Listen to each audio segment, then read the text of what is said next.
అదే మనం అది మెటాఫర్‌గా చెప్దాం అనుకుంటున్నామా? డైరెక్ట్‌గా చెప్పేద్దాం అనుకుంటున్నామా? అని తీసుకునే చాయిసెస్‌ని హ్మ్. బట్టి. కొంతమంది ఏంటనంటే దీన్ని సైలెంట్‌గా ఉంచుదాం అర్థమయ్యే వాళ్ళకి అర్థమైద్ది. ఇది తన తాలూకా ఇండికేషను. ఇది అని చెప్పేసి అని చెప్పి. నేనేంటంటే డైరెక్ట్ చెప్పేస్తా. ఓకే. ఇది తన ఎమోషన్ ఇది అని చెప్పేసి మెటాఫర్స్ అన్నవి ఉంటాయి. నేను మెటాఫర్స్ మీద నేను పెద్ద రిలే అవ్వను నేను. ఓకే. పెడదాము నచ్చిన వాళ్ళకి సో, మెటాఫర్స్‌లో ఉన్న బ్యూటీ ఏంటి అనంటే, ఒక డైరెక్టర్‌కి ఫ్యాన్స్‌ని, డై హార్డ్ ఫ్యాన్స్‌ని తెచ్చే డిఫరెన్స్ ఉంటుంది మెటాఫర్.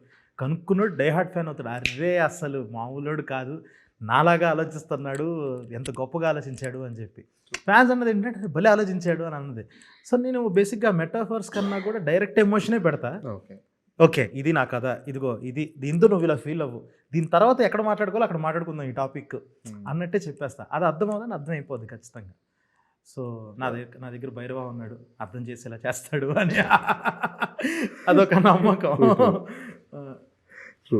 ఓకే. యాహ్! అయితే అంటే ఇప్పుడు ఒక వెబ్ సీరీస్ తీసినప్పుడో, లేదంటే ఒక షార్ట్ ఫిల్మ్ తీసినప్పుడు మీకుండే ఒక ఫ్రీడమ్ వేరు. హ్మ్. అంటే మీరు ఎంత అంటే అది జోక్ కేటగరైజ్ చేయకపోయినా, హుహు. ఇది ఎవరికి రీచ్ అవుతది, ఎవరికి రీచ్ అవ్వకూడదు. ఒకవేళ రీచ్ అయినా పెద్ద టెన్షన్ లేదు అన్నట్లుగా ఉంటుంది.